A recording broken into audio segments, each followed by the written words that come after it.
That's a fact. It's a fact. You know what also is a fact? During the 1997 Royal Rumble match, Austin was originally eliminated by Bret the Hitman Hart, but officials did not see it. He snuck back into the ring and eliminated Hart by throwing him over the ropes, winning the match. This led to the first ever pay-per-view main event of Austin's WWF career at In Your House 13 Final Four, where he competed in a 4 corners elimination match against Hart, The Undertaker, and Vader for the WWF Championship.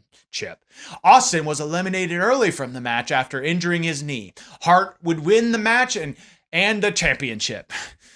I'm not doing good. Hart would win the match and the championship.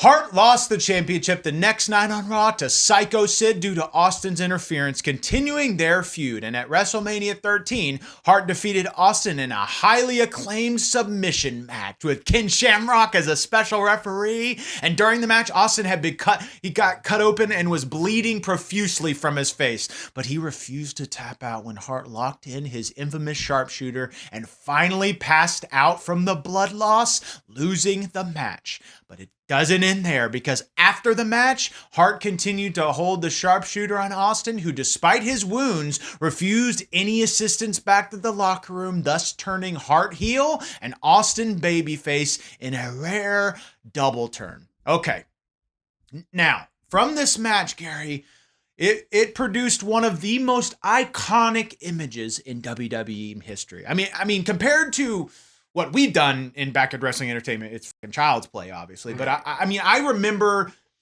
the night in BWE that I lost my leg in a match. And I remember the night vividly that Yokozuna shit all over the ring. And then, I went out there and I was so angry at Yokozuna. And I'm like, you stupid fat fuck. And he started throwing the fucking shit at all the people in the audience and the kids. And these are images that will live in infamy for Backyard Wrestling Entertainment forever. You can still smell it.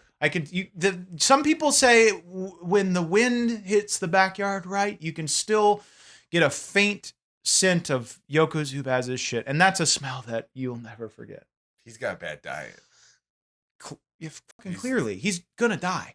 But nonetheless, this was one of the most iconic images in WWE history, and it just makes me come to one conclusion. We need more fucking blood in WWE. Absolutely, we need more blood in WWE. I mean, I'm going to go as far to say is we need more blood, gut, shit, and tears.